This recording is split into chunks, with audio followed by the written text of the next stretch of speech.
Shalom, selamat pagi Bapak Ibu sekalian. Kita berjumpa lagi di doa pagi hari ini. Dan kita hari ini akan belajar dari kitab Markus pasal yang pertama, mulai ayat yang ke-1 sampai ayat yang ke-39. Saudara, di cerita ini, di kisah di kitab Markus ini diawali dengan Yohanes Pembaptis, pelayanan dia, dan kemudian dilanjutkan dengan pelayanan Tuhan Yesus. Nah, saya ingin berbagi kepada saudara, mungkin saya mau kasih judul renungan kita pada hari ini adalah cerita Tuhan Yesus menjadi cerita kita. Judul kita hari ini adalah cerita Tuhan Yesus menjadi cerita kita. Kenapa saya ingin bagikan dengan judul itu? Karena apa yang Tuhan Yesus alami di dalam Markus pasal yang pertama ini harusnya, sekali lagi harusnya menjadi pengalaman kita dalam kehidupan kita sehari-hari. Saudara, kunci dari pelayanan Tuhan Yesus adalah ketika dia dipenuhi oleh Roh Kudus dan Roh Kudus tinggal di dalam dia menuntun langkah-langkah pelayanannya. Saudara, demikian juga setiap kita harus dipenuhi oleh Roh Kudus, sehingga Roh Kudus kemudian tinggal di dalam kita, menuntun kehidupan kita, menuntun pelayanan-pelayanan kita, sehingga apa yang pernah Yesus lakukan, apa yang pernah Yesus alami, kita juga melakukan dan mengalaminya. Itu yang saya ingin bagikan kepada saudara, itu yang saya harap saudara tangkap dari apa yang saya bagikan pada hari ini. Nah, apa yang Roh Kudus kerjakan dalam diri Tuhan Yesus dan apa yang kemudian dia alami atau dia kerjakan, pengalaman-pengalaman Tuhan Yesus harus menjadi pengalaman-pengalaman kita. Nah, kita akan belajar yuk ayat-ayat yang kita bisa baca dari Markus ini, saudara. Kalau saudara lihat, kita lihat dari yang pertama, yang Roh Kudus kerjakan dalam diri Tuhan Yesus setelah dia dibaptis, dipenuhi oleh Roh Kudus, maka apa yang dilakukan oleh Roh Kudus dalam diri Tuhan Yesus? Yang pertama di ayat yang ke-12, Roh Kudus memimpin Tuhan Yesus ke padang gurun, saudara. Saudara, kita seringkali berpikir kalau dipimpin oleh Roh Kudus pasti dibawa ke tempat yang enak. Enggak, saudara. Ya, Roh Kudus akan memimpin kita, membawa kita, ya. Mungkin ada saatnya di tempat yang enak, mungkin ada saatnya di tempat yang enggak enak. Dan kita lihat yang dilakukan oleh Roh Kudus kepada Tuhan Yesus. Dia memimpin, membawa Tuhan Yesus kepada tempat yang enggak enak, yang namanya padang gurun. Dan ternyata di sana udah nunggu. Siapa yang nunggu? Iblis. Untuk apa? Mencobai Tuhan Yesus. Saudara, kalau kita dibawa oleh Tuhan ke tempat yang enggak enak, ke tempat yang enggak nyaman, ya, jangan tergesa-gesa untuk mengeluh. Karena siapa tahu di situ Tuhan mengajar kita, Tuhan mendidik kita, Tuhan kemudian membawa kita pada pengalaman-pengalaman yang lebih lagi, yang lebih dahsyat lagi. Saya percaya nggak ada orang hebat yang diciptakan lewat kenyamanan, selalu lewat yang hal-hal yang nggak enak, padang-padang gurun. Disitulah tercipta orang-orang yang tangguh, orang-orang yang hebat. Contohnya hari-hari ini banyak orang kena PHK, ya. Ada salah satu rekan kami di gereja saya yang sudah akhirnya benar-benar di PHK karena memang perusahaannya udah nggak bisa melanjutkan, ya. Dia dapat pesangon, tapi dia udah nggak punya kerjaan lagi, saudara. Nah, saudara, ketika orang ada di padang gurun, di tempat-tempat yang nggak enak, apa yang terjadi? Seringkali orang akan jadi lebih kreatif, ya. Orang akan jadi lebih berpikir sesuatu yang lebih terbuka lagi, yang lebih apa yang dia bisa kerjakan untuk bisa survive.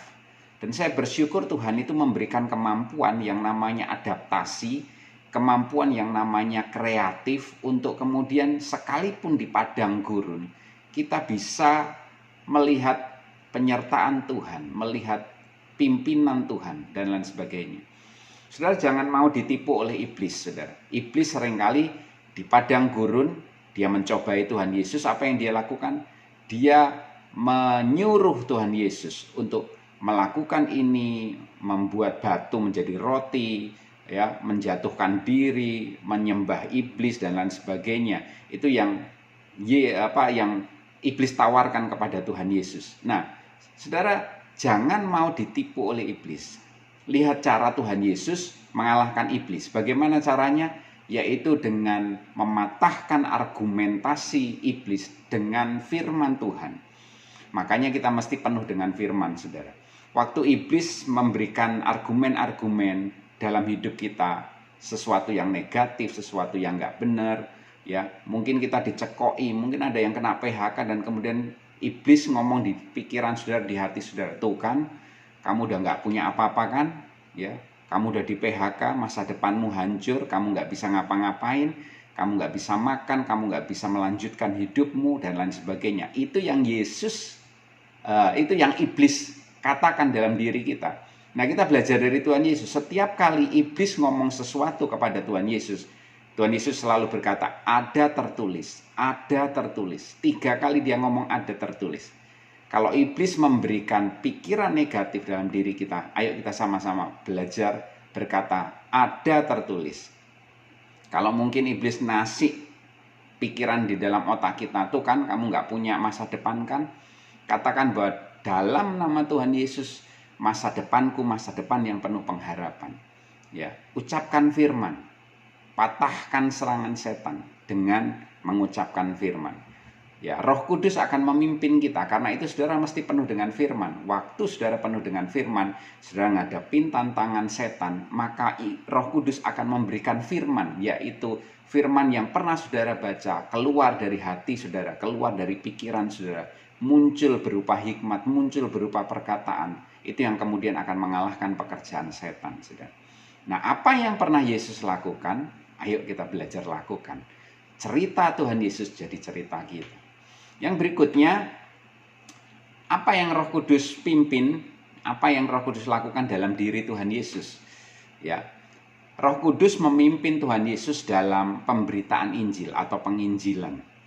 Roh Kudus memberikan kuasa, ya, memberikan dorongan atau menolong kita semuanya ketika kita memberitakan Injil. Ketika Roh Kudus, ya, memenuhi Tuhan Yesus dan dia memimpin Tuhan Yesus dalam memberitakan Injil kepada orang banyak. Demikian juga setiap kita, yuk kita belajar untuk kita memberitakan Injil kemanapun, dimanapun, saudara. Saudara, ini saat-saat yang bagus untuk kita memberitakan pengharapan di dalam Tuhan, memberitakan Injil kerajaan Allah. Karena ketika kita menghadirkan kerajaan Allah, maka disitulah ada kemenangan, ada sukacita, ada damai sejahtera, ada kekuatan, ada perlindungan, ada kuasa-kuasa Tuhan yang mengalir, saudara. Nah, saudara, Roh Kudus diberikan untuk menolong kita dan memimpin kita dalam memberitakan Injil. Kalau Tuhan Yesus sudah dipimpin oleh Roh Kudus, cerita Tuhan Yesus itu jadi cerita kita juga. Kita harus memberitakan Injil. Kita harus menolong orang-orang itu, ya, yang mereka akan binasa. Kita sampaikan kerajaan Allah, kita beritakan Injil kepada mereka sehingga mereka juga diselamatkan. Roh Kudus sudah memberi kuasa kepada kita. Untuk apa? Untuk memberitakan kerajaan Allah dan membawa jiwa-jiwa orang-orang untuk berjumpa dengan Tuhan dan mengalami pertobatan. Itu yang kedua. Yang ketiga yang dilakukan oleh Roh Kudus dalam diri Tuhan Yesus yang juga harus menjadi cerita kita, kisah kita adalah Roh Kudus menuntun Tuhan Yesus dalam memilih murid, saudara. Lihat ya, bahwa Tuhan saja mengajar kita. Ketika dia memilih murid, dia nggak sembarangan. Bahkan di ayat yang lain Tuhan Yesus berdoa terlebih dahulu sebelum memilih murid-muridnya. Artinya apa? Ketika ada orang-orang yang mau ditempatkan di lingkaran terdekatnya Tuhan Yesus berdoa. Tuhan Yesus dipimpin oleh Roh Kudus ketika dia akan memilih orang-orang tertentu. Nah, saudara, demikian juga yuk dengan hidup kita.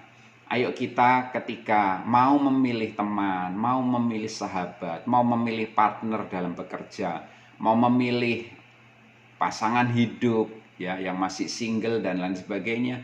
Saudara, ayo libatkan Roh Kudus, minta Roh Kudus memimpin kehidupan kita, memimpin kita dalam memilih pilihan-pilihan.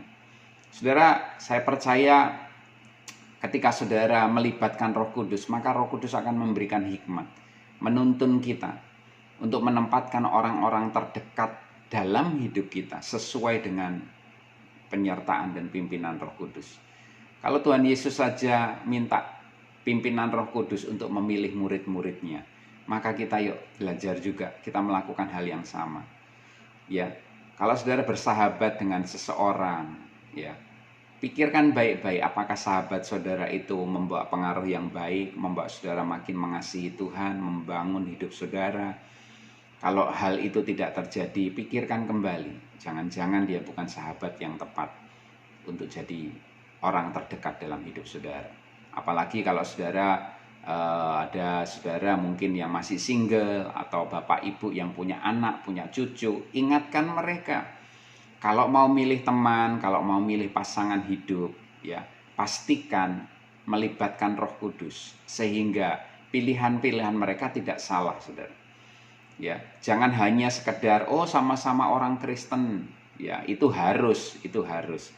Tapi banyak juga orang Kristen yang nggak dewasa. Akibatnya apa? Rumah tangga hancur, rumah tangga nggak karuan karena semuanya nggak cuma sekedar jadi KTP-nya Kristen, tapi karakter Kristusnya nggak ada. Ya, minta Roh Kudus memimpin kita. Pilihan-pilihan ada di depan kita. Ya, seperti Tuhan Yesus memilih murid-muridnya, dia berdoa terlebih dahulu, dia melibatkan Roh Kudus. Demikian juga setiap kita dalam membawa pilihan atau membuat pilihan-pilihan, libatkan Roh Kudus. Ya, ingatkan anak-anak kita, cucu kita yang mungkin sudah mulai beranjak remaja, dewasa, pemuda. Kalau ketika mereka memilih teman, memilih pasangan, ingatkan mereka untuk minta pimpinan Roh Kudus. Yang berikutnya, yang keempat, Roh Kudus yang mengajar dan memberikan kuasa. Ketika Tuhan Yesus ada di muka bumi ini, dia mengajar banyak orang. Kenapa orang-orang itu perlu diajar? Untuk merubah paradigma, saudara. Ya, kita ini perlu diajar dengan pengajaran-pengajaran yang benar, yang sesuai firman Tuhan, supaya paradigma kita diubahkan. Ya, cara berpikir kita akan menentukan perbuatan. Cara berpikir kita akan menentukan sikap kita. Kalau saudara cara berpikirnya salah, maka saudara juga akan lakukan hal-hal yang salah. Nah, saudara, banyak orang-orang ini perlu kita terus belajar kebenaran firman Tuhan lebih dan lebih lagi. Jangan sampai kita punya cara pandang yang salah tentang Tuhan. Ya, sehingga kemudian kita nggak ngalami Tuhan, kita nggak kenal Tuhan, kita cuma sekedar tahu bahwa Tuhan itu Tuhan yang jauh, Tuhan yang nggak peduli dengan kita, Tuhan yang nggak mengasihi kita. Kalau kita cara berpikirnya seperti itu, ya perbuatan kita akhirnya menunjukkannya, saudara. Nah, Tuhan mengajar orang-orang. Nah, demikian juga ayo kita terus belajar supaya kita ini cara berpikir kita, paradigma kita terus diubah di dalam Tuhan. Ya, kebenaran firman Tuhan itu yang akan mengubah kita. Kebenaran firman Tuhan itu akan memerdekakan kita. Orang bisa belajar ilmu akademik, ya, tapi Roh Kuduslah yang akan memberikan hikmat. Roh Kudus yang akan menerjemahkan bagaimana kita mempraktekkan ilmu akademik kita dalam kehidupan sehari-hari. Saudara, orang pintar itu banyak, saudara. Tapi orang yang berhikmat nggak banyak. Ya, orang bisa penuh dengan ilmu di dalam pikiran dan otaknya. Tapi mereka nggak pernah tahu bagaimana menerjemahkan ilmu itu dalam kehidupan sehari-hari. Nah, ini diperlukan hikmat. Siapa yang memberi hikmat? Roh Kudus. Ya, kenapa pengajaran Tuhan Yesus begitu menarik? Karena ada hikmat Tuhan, karena ada penyertaan Roh Kudus, sehingga orang ketika diajar mereka begitu gamblang, mereka begitu jelas apa yang harus dikerjakan dalam kehidupan sehari-hari. Dari kisah Tuhan Yesus ini kita juga belajar. Ya, ayo kita terus ya belajar, dan kalau kita punya kapasitas untuk mengajar, mari kita mengajar. Ajar sesuatu yang benar, ajar sesuatu yang sesuai firman Tuhan. Jangan sampai melenceng, karena ajaran kita itu juga akan diikuti oleh orang-orang yang kita ajar. Nah, saudara, mari kita belajar bersama-sama. Yang berikutnya, Dikatakan Roh Kudus yang mengajar dan memberi kuasa. Ya. Saudara, Tuhan Yesus ketika dia pelayanan, dia memberitakan Injil. Dia kemudian mengajar orang-orang. Tapi hal lain yang dikerjakan oleh Roh Kudus dalam diri Tuhan Yesus yang Tuhan kita lakukan adalah dia juga mengusir setan, menyembuhkan orang sakit. Ada kuasa di dalam kehidupannya. Saudara, hari-hari ini jangan sampai saudara kehilangan kuasa. Jangan sampai saudara kemudian tidak mengalami cerita yang ada di Alkitab. Kenapa kok Tuhan Yesus datang ke dunia dalam bentuk manusia? Supaya kita bisa meneladani hidupnya. Kita bisa nyontek. Ya, kalau Tuhan Yesus lakukan ini selama dia hidup di dunia, kita bisa lakukan hal yang sama. Kita bisa ikuti apa yang Tuhan Yesus sudah lakukan. Jadi sebenarnya kekristenan itu simple, gampang. Tinggal copy paste. Lihat, contek. Lihat, contek. Sudah selesai. Nah, Tuhan Yesus mengajarkan kepada kita yang berikutnya adalah dia mengusir setan. Dia menyembuhkan orang sakit. Kuasa yang ada di dalam diri Tuhan Yesus juga ada di dalam kita, yaitu Roh Kudus, Roh yang penuh kuasa. Bahkan Tuhan Yesus berkata, dia berkata kepada setiap kita bahwa kita akan melakukan mujizat-mujizat yang lebih besar lagi.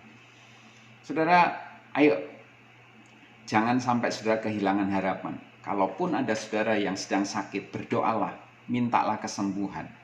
Gunakan imanmu, percaya bahwa Tuhan pasti menyembuhkan. Ya, kalau saudara baca di Alkitab, Tuhan Yesus menyembuhkan.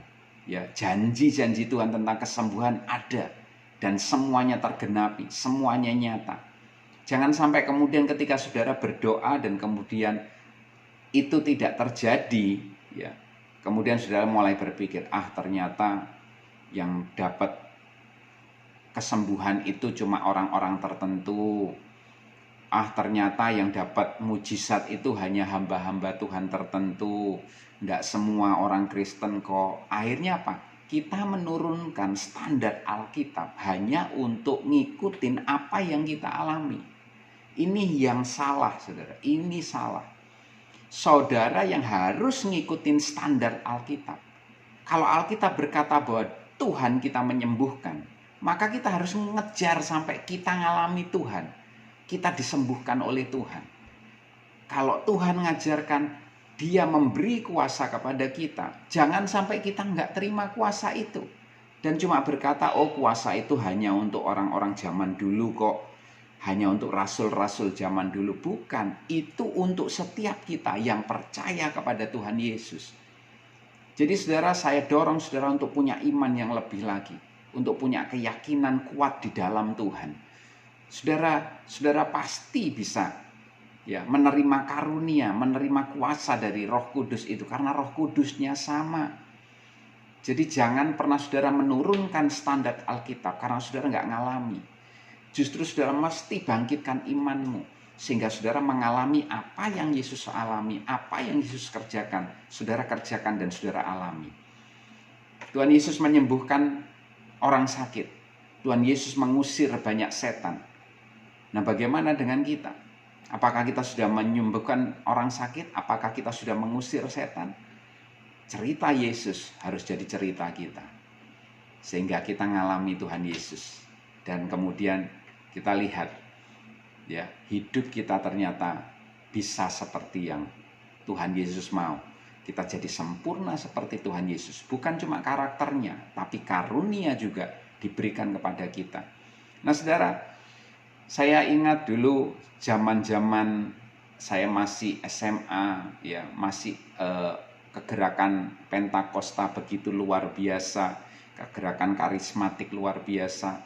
Orang-orang banyak mengalami kesembuhan, bukan oleh hamba-hamba Tuhan besar, mungkin oleh ibu-ibu yang sederhana, mungkin oleh bapak-bapak yang sederhana hidupnya, tapi ketika mereka melangkah dengan iman, mereka percaya mereka punya kuasa yang sama seperti yang Tuhan Yesus miliki.